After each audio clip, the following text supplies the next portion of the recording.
Yes! That's awesome!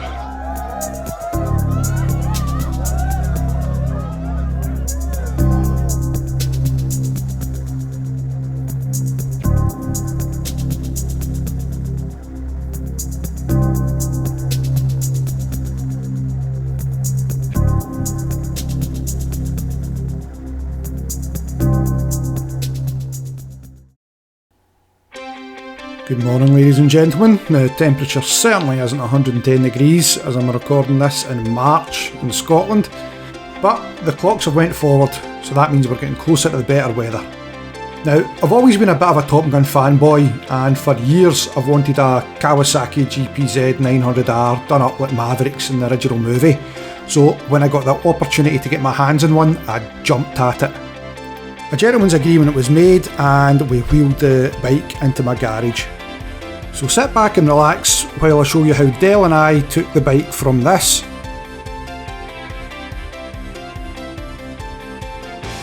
to this.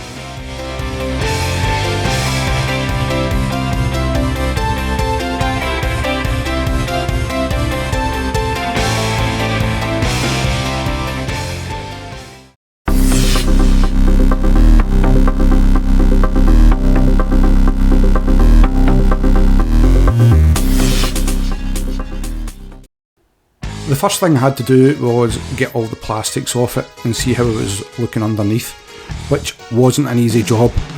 The frame, forks and calipers were all looking in great condition. The exhausts were looking great, but I could see that it was an aftermarket system. The panels all lined up nicely with the exception of the belly pan.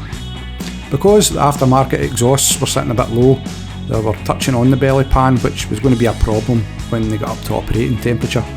The fuel tank had been dry stored with a tiny bit of oil in it, so it was immaculate inside.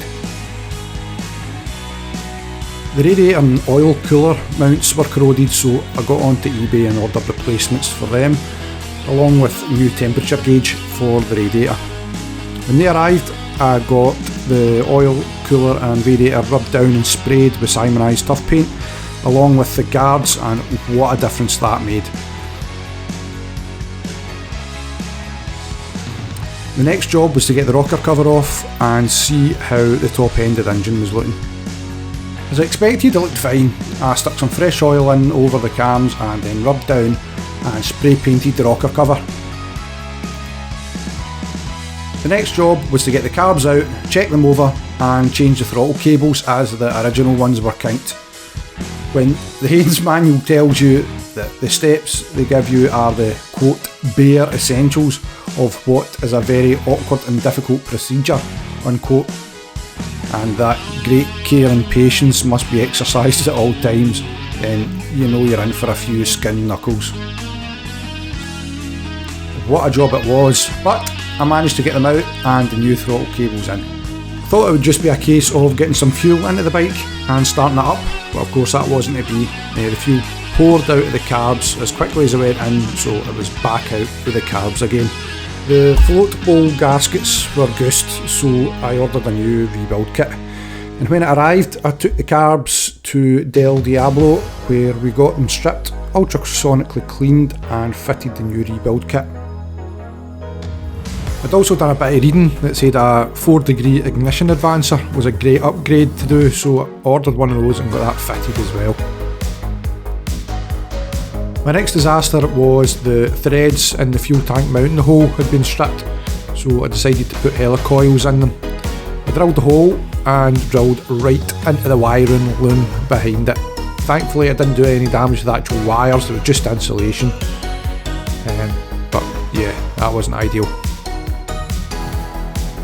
So if you haven't realised by now, I'm definitely all the gears and daft ideas. So don't forget to like the video, subscribe to my channel and ring the bell for any notifications of any new videos coming on. Stay tuned for the next part of the Project Maverick series. In the next video things will get a lot more interesting, shall we say. And remember, it's not a balls up, it's an adventure.